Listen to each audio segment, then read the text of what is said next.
This is WNCT 9 on your side Weekend Edition.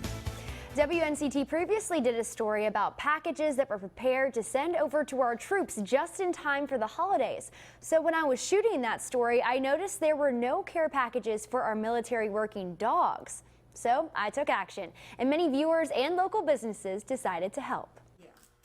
Usually the donations that we get for our canines are very much appreciated, but they're not the type of items that our military working dogs can use. The United States War Dog Association says there are currently 1,000 dogs serving in Iraq and Afghanistan. When those dogs are on patrol, explosive detection rates jump to 80%. These dogs save lives and risk their own to do so. The donations needed are supplies and some toys for the dogs. People don't tend to think about our dogs as being soldiers. Our dogs can be wounded on the battlefield. We've suffered casualties on the battlefield of our dogs. Their handlers, it's their battle buddy. I wanted further insight into what handlers needed for their dog when they were in war zones. I remembered that Greenville Police Canine Officer Brian Negu also served our country in the military as a canine handler. Brian was quick to help with suggestions and even shared some photos of his canine, Bruno. We wanted to do more. Brian told me about an essential, highly sought-after item for all canine handlers, a vet bag. I then enlisted the help of Fire Tower Animal Clinic.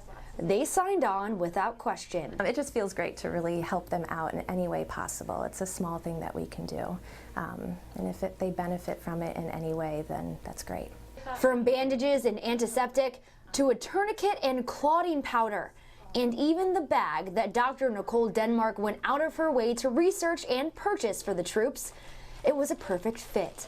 She says triage is essential to saving these dogs' lives, and the kits will hopefully make that possible. Anything that they can do in the field to stabilize the dog before they bring it to us is a huge help. Sometimes just minutes matter in an emergency situation. With that addition, plus a few Black Friday deals, we were ready to send our first 5 packages to a group of Marines. We're not allowed to know where the troops are for safety reasons, but I included handwritten thank you notes in each package. I'm hopeful to hear back from the Marines to find out what works and what doesn't, so that the next packages can be even better. So as a military brat, I think it's important to support our troops in any way that we can. And as a sister of a man who is a Marine, I hope that my brother has a canine on his patrols. I want the very best possible outcome for these men and women that protect and serve, and I believe utilizing our working dogs will provide that outcome. I'm going to keep collecting donations past the holiday and hope to send even more packages in the near future. For more on how you can get involved, log on to our website at WNCT.com.